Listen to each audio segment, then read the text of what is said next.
Oh, welcome back, ladies and gentlemen. It's been a couple of weeks since we've last met up on the socials. I hope everybody's doing well, and winter's setting in here in South Africa. Normally a interesting time of the year when the immune system gets tested. But be that as it may, my fellow number 10, Butch James, is alongside me. Butch, nice to see you again, Butch. Yeah, good to see you too. I like what you're doing there with your collar. It's a bit fresh up here in Joburg. Yeah, I'm just worried if there's a bit of white at the top there. You look a bit like a priest, and that's not for you. Not for me, not just yet, but not the man of the cloth, so to speak. How's the last couple of weeks been? Yeah, it's been good. Durban's been good. Been a little bit chilly, but yeah, exciting to be getting to the end of the URC now. Last round this weekend, and then into the playoffs. We got 3 teams there in the playoffs.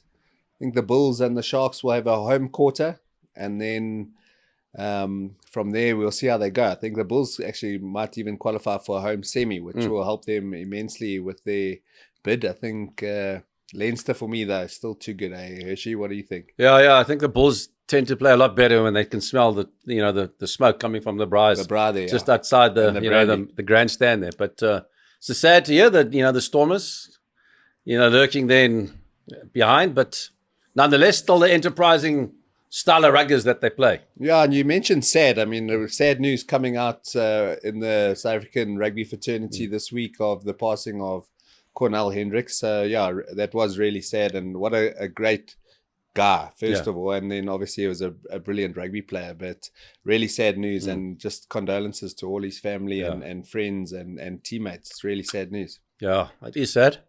IPL started hotting up as well at the back end of it was hotting up there, and then they had to take a break there. They had to security reasons, but they resuming again in the end of this week. So RCB looking quite good. They made a nice little turnaround. Mumbai Indians, Gujarat Titans, all in the mix there, for the playoffs.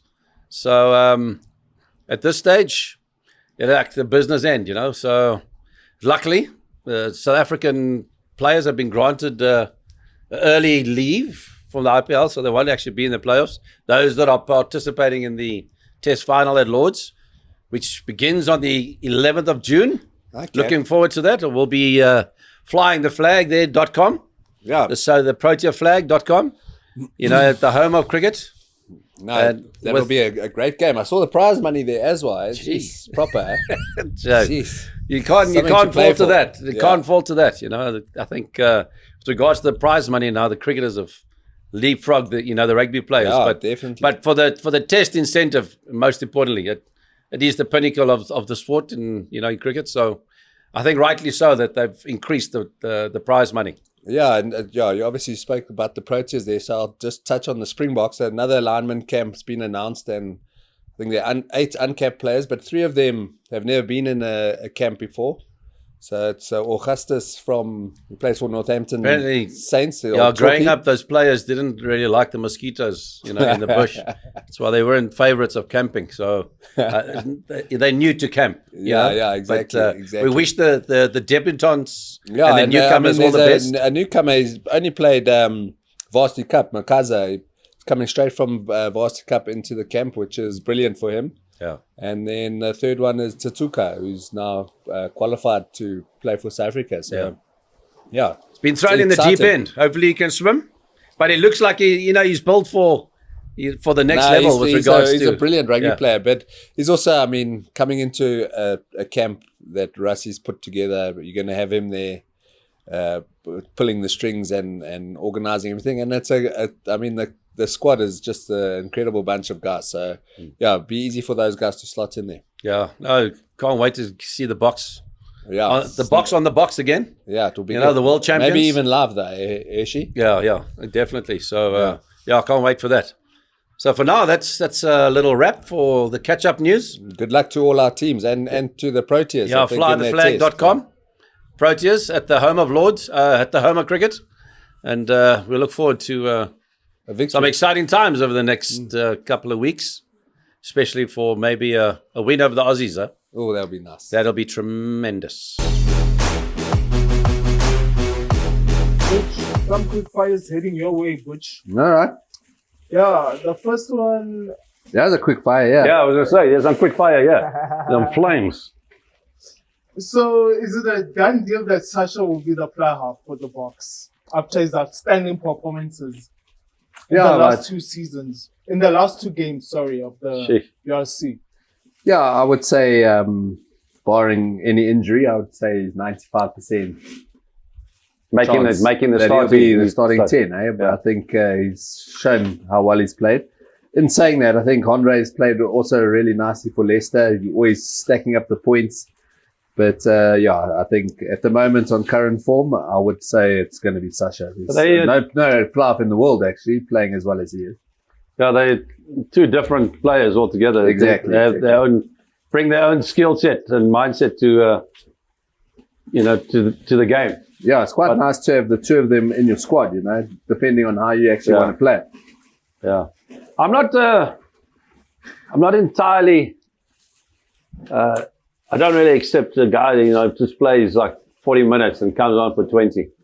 I think if you want to become a great of the game, you got to perform, the full 80 minutes. Yeah.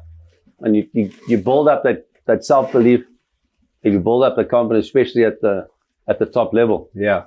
No, look, I think I quite like Sasha starting, and maybe if he does get a bit tired near the end, then you need someone to close the game off, or it's pretty close and you wanting someone to make sure that he gets that penalty over. It's nice to have Andre on the bench. Yeah, true. So true. They got good options. But yeah, for me, the first choice at the moment, definitely Sasha. Let me make it more interesting for you, Butch. Start 1, bench 1, drop 1. Yeah, I think that's pretty easy. I'll start with Sasha. I'm going to bench Andre. And all the It depends on the split. It depends on the split. Yeah. Were you dropping money in Japan? Wow. Yeah, I think it'll be good for Mani to go to move provinces now. He's been at the Stormers for a while, and you always get a bit of a boost and revitalize when you do move and go to a new team. So especially when you move overseas, they normally pay the guys pretty nicely, so you need to perform on the field. So it motivates you to perform and play well. So I think a move would be good for Mani. It's a different, it brings a different skill set, different environment. They have obviously different sort of rugby they play there. And it's how you adapt there to the, to their setup there too. It brings you can always learn something new from a different coach. So different environment, quite good. Different environment makes you more complete, and to be able to make that, brings out the versatility in the player. No, for sure. Yeah. Speaking of fly halves, what do you think Andy Farrell will do in terms of the Lions fly half? I mean, there was big chat about him not selecting his own son, and then of course there's the battle of the 2 Finns, and there's Marcus Smith as well. So, who do you see starting at 10 for the Lions? That's for you. You're talking about the Lions. Can you wake up here, please? A man can't multitask. He's into the meat. He's trying to ask a question, but for me, it's quite simple as well. The 2 Finns will, for me, if I was the coach, be competing to start.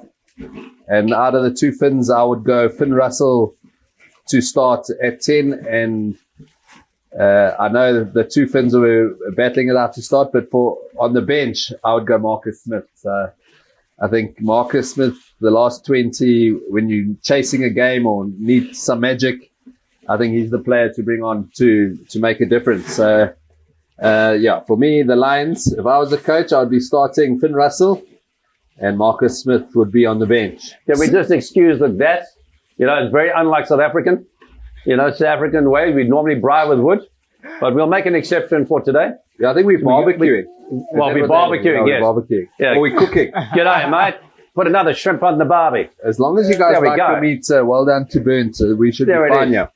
So, speaking about Barbies, which Test Championship, I know both squads have been named. What are your thoughts? Who has the strongest squad? Well, look, I think South Africa, Australia, I think for me, they've got a more complete squad. They got a lot more experience. They'll be up for the task. It's not a mean feat. They obviously go there with lots of experience, and the clear favourites to win that particular final. But in saying that, I think, our bowling attack, we can make some inroads there, get some early wickets. You never know. We could upset the apple cart there and bring home the bacon and maybe a boerie as well, So, look, I think we got nothing to lose. We just got to go out. It's a once-off. Anything can happen. I mean, overcast, the overhead conditions play a big part there in the UK, depending the ball swings and seams. I mean, I'm excited to get there, and hopefully our boys bring the A game. Are you going to take your kit just in case?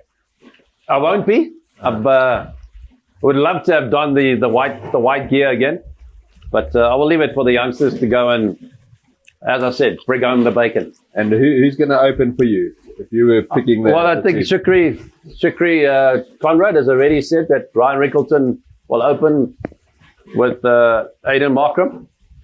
So they're building up a lot of confidence with regards to where the game's at the moment. They've had a good IPL. So they bring that confidence in. And as long as they can find their balance early doors, between attack and defense when they go in a bat, they should be all right. Yeah. I mean, I think they're going to have 1 4-day game against Zimbabwe, I think it is, before the final, just to acclimatize again to the conditions. I mean, like I said, I'm sure everybody's going to be excited. It's a big occasion anytime you play it at the home of cricket. Yeah.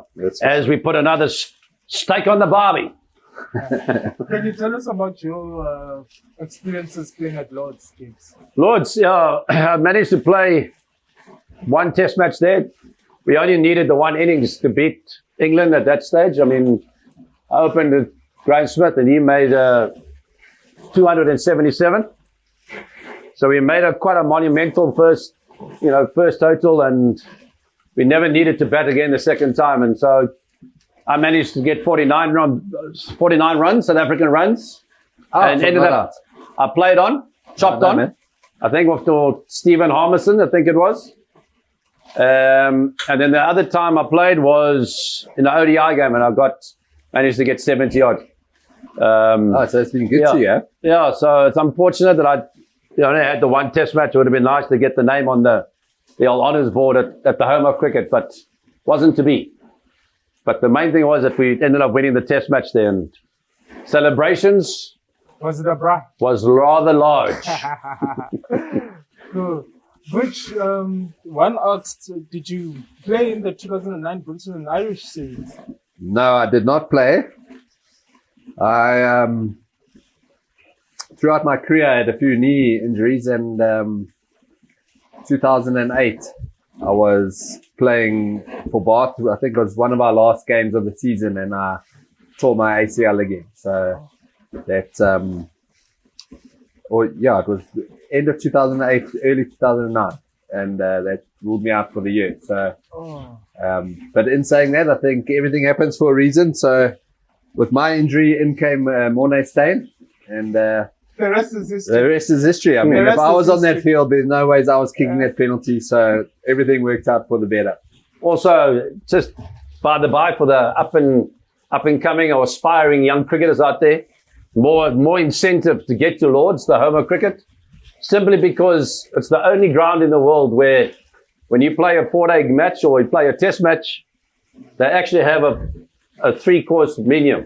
You have a 3-course meal each day of the test match there. So it's the only ground in the world where they actually have a menu. And also, at the end of the day's play, they also have a wonderful array of champagne. For those who indulge and love bubbles. You like a bit of bubbles, eh? I don't mind a little bubbles because I love bathing, so I love bubbles. So that's an extra incentive to make it to the home of cricket, Lords. We also got a 3-course meal here today. I'm loving this, even though a bit of biltong. Listen, medium to well, that's good. A bit of boerewors for mains and then steak for your dessert. You know? Oh, are you a vegetarian? You said biltong, boerewors, and braai vleis. That's it. There we go. I think we are protein nation, and we are being rewarded here and spoiled hugely. And your massa, your braai skills, Not too bad. It's not as good as your fly-off skills. No, look, But I mean, I take it. The Afrikaners, yeah, those boekies, they know exactly what's potting around here. Although they will be frowning about my gas braai. Yeah? I think Just some of this. I think the testers are going to be done soon. And as the scrum off does, he puts the ball in the scrum, so we will be testing. Just dabbling in a little tester there. Gibbs, here's one for you. They asked, Virat Kohli, where do you rate him as amongst the greatest batsmen ever, Indian batters ever? Well, the greatest, because apparently he recently retired. As far as from Test cricket, yes. As far as Virat Kohli is concerned, I think obviously Sachin Tendulkar will be the best Indian batsman that will ever come out of India. But I think Virat Kohli is very much a close second. He's been so inspirational, he's especially in the white ball game. He loves the chase. He's nicknamed the chase master, and his numbers in white cricket are just phenomenal, especially when batting second. So he's lived with the expectation of being so good, and he's just been phenomenal. He's recently retired from Test cricket, but definitely one of my favorites, and the guy that I always used to watch over the last couple of years. He's been my favorite batsman to watch. So all thumbs up with Virat Kohli, and obviously he's the king of Puma. So how can we not like him? You had to throw that one in there. Yeah? There you go. Yeah. Oh yeah. Right, so we have a little challenge. I'm going to bowl to Butch James. You've got lots of meat here, guys, as you can see. I was about to say that, smoke stopped play. But the smoke's really good. And they say where there's smoke, there's fire. But for every time I bowl at you and I get you out, I'm going to slice. I'm going to slice your meat away and take it for me and leave you with nothing. So the game's on, the bet's on. Make sure you bring your A game. Not really about the attack, but defense as well. No, I'm ready. Bring that pace. Wow. Well, pace or spin. Anything. In the law book, never says it has to bounce. So I can put in the old hand to head. No ball. Yeah. No ball. Then I can have a whole stake. Now the game's on. The game's on. Here we go. Put your bets in. Oh yeah, definitely. And don't forget, a little wager on the side and a hashtag for the better. Oh, that's 4 runs. Wow. Jeez. Oh, nice. Saw what you mean by the beamer. Eh? It was absolutely wrong with. And go. Okay. He's pulling the piss here. 8 off 2. Pulling the piss. Jeez, you still got it. Scoring at a rate of knots. Yeah. It's like being a power player. Oh, yes. Oh, yeah? Last one. Oh, you had a full over. No, that's fine. Oh, beautiful. You know who won that? Definitely. Well done. Thank you, gentlemen. Yeah. The reigning champion. Oh, yeah. Well done, brother. Well done. Listen, you overachieved there. I don't know what you were doing with playing rugby. You should have actually stuck to cricket. I'm going to go back to the card shop and change that bowling from a 10 up to 90. I thought you bowled very nicely. I was just generous today. Well done.